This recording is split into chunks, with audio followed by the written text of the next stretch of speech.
Hey guys, Pheliciana here with another Rust video for you. It is the second part of my Rust solo survival series, and I'm still on the same server. I'm playing on the Rusty Moves modded server, and this video starts off just where the previous video ended. So basically, I've just got my furnace, and it's a big deal.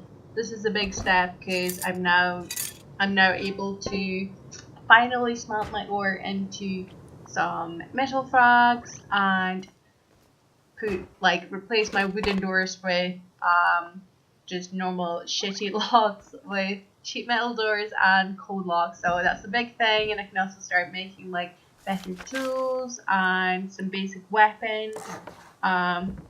So I'm gonna start with doing is just upgrade my base because I'm so sick of having this stupid like key system and like having to jump through the roof in my base. So yeah, finally can put proper doors and locks in my base, and also upgrade the base a bit because I was kind of limited before because I couldn't make it too high, too wide. There was no point.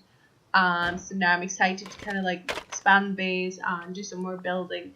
So I'm basically just I've put on a new front door, I've created an airlock, I've also replaced the door that leads to my tool cupboard, and I'm finally starting to work on my second floor.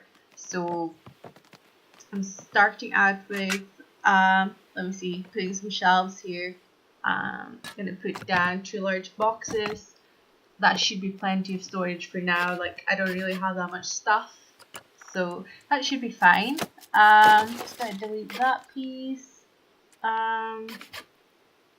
So yeah, since I can't do any hatch for now, I'm still gonna keep doing the stairs up to the next floor and then replace them with a hatch once I get the components to make them. I think it's gears that I'm waiting for. So yeah, can't wait to get rid of those stairs because I think they're really annoying. Like, cause you kind of have to like jump in an awkward way. And I also managed to kind of mess up my shelves there because I can't seem to place the wall next to it. But I mean, you can destroy shelves in this game, so that's easy enough to fix later. Like, I don't need to fix it right now. So that should be okay.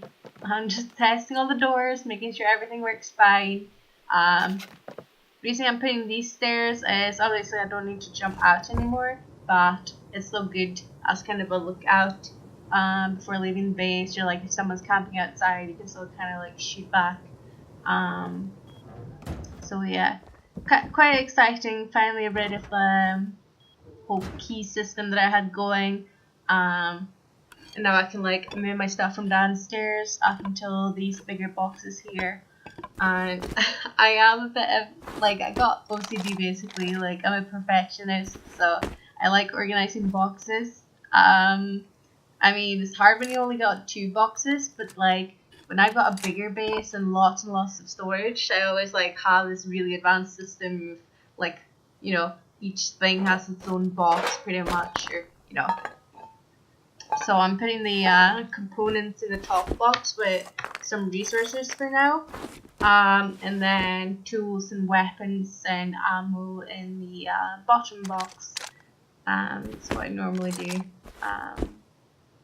Unfortunately, I don't have any food right now. Like, there's like hardly any animals in the area too.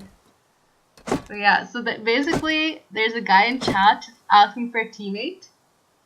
And at this point, I was like, well, it's kind of lonely, this whole you know, solo survival thing. And I mean, this person was actually using like punctuation and stuff, so I was like, oh, he's maybe not 12 years old. So I was kind of intrigued, and I started talking to this guy who's called the Dude. Now we're just kind of like talking back and forth a bit. And he seems like, I thought he seemed kind of funny at the start, so I decided to bag him in to see where things would lead, basically, like see what would happen. Like, I didn't really expect him to actually come at this point, like actually spawn in my bag, so I was just kind of like, I'll give it a bag, see if he actually does show up. So yeah, and then I think what happened was he was off doing other stuff. Like he'd already gathered quite a lot of resources and components, and he was off in a different part of the map, and he didn't really want to kill himself and have to lose all his stuff. So he was basically trying to find my base, which is hard because I could not tell him, in any sort of directions of where my base was. So yeah, I can now hear an airdrop. I don't know why I felt the need to go back into my base just to turn off a campfire, but apparently that was important for some reason.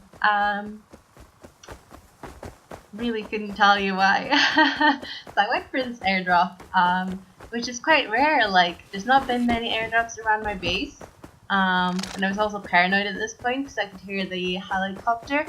And I know you can have a bow equipped. I'm not sure about clothing, so I just decided to take like my water shotgun and my armor off, and then I put it back on right here as I was approaching the airdrop because I could see a guy ahead of me.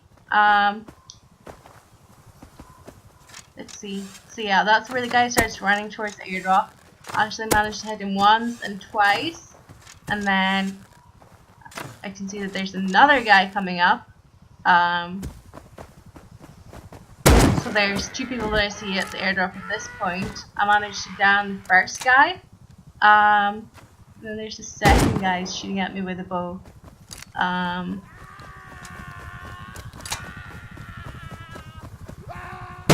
like pipe's not that, like I've got slugs in my pipe.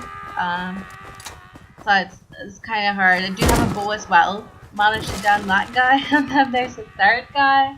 And he finally managed to down me. I mean, you can hear that there's, even more people at the airdrop at this point. Like, it's just crazy.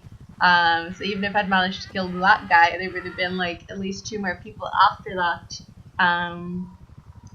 So yeah, I end up dead.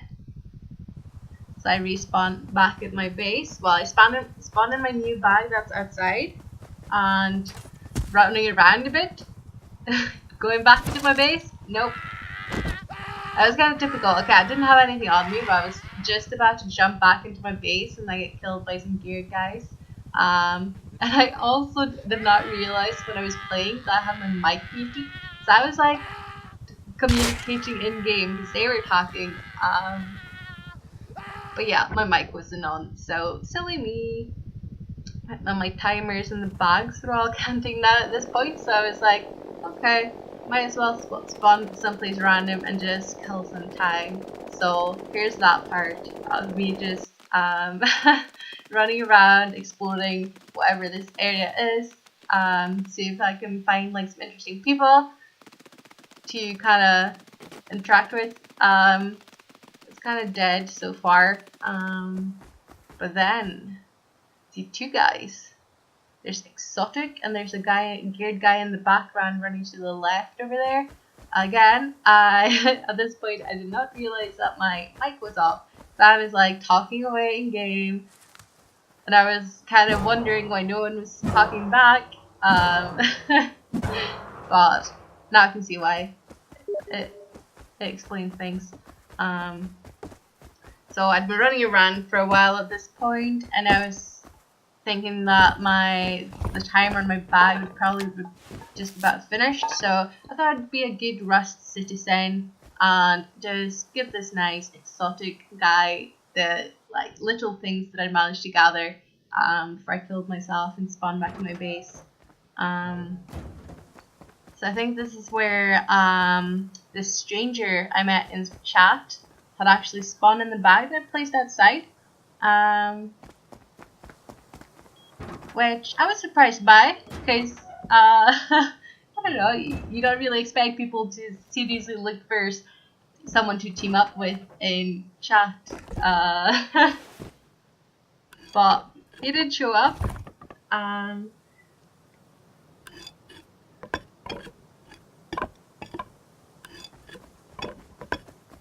now I'm basically just like planning my what I'm gonna give to him. So I was thinking basic set of tools that I'd give him: a bow, some clothing, and just some basic stuff to get him going. Because the plan is here to help him out with tools and the basic stuff, to helping him get started, so that he could maybe, you know, build his own base right next to me.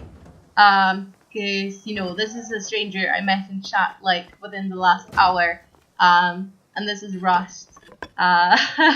So, you know, I wasn't really in a place to trust him. Nothing against him personally, but like, you might meet any stranger in Rust, like, you definitely are paranoid, and you should be, because it's Rust. And I decided we would have like a team outfit here, with the boonie hat and the halter neck, which are like my favorite. They're like great, and they're cheap to make, especially now that they've lowered the cost. And the interesting part of this video, or like all of this really, is I decided to give him a gun as well. I let him into my base, I gave him a gun, and I actually ended up giving him my base codes. I'm just gonna leave it there. You'll see in my next episode what happens next. But yeah, I let a complete stranger into my base that I'd met in chat within the last hour, and I gave him a gun and my base codes. So so be sure to let me know what you think about this video, and do check back for the next one. I promise there's going to be a next one. I've got some nice footage to show you guys, and please let me know what you think.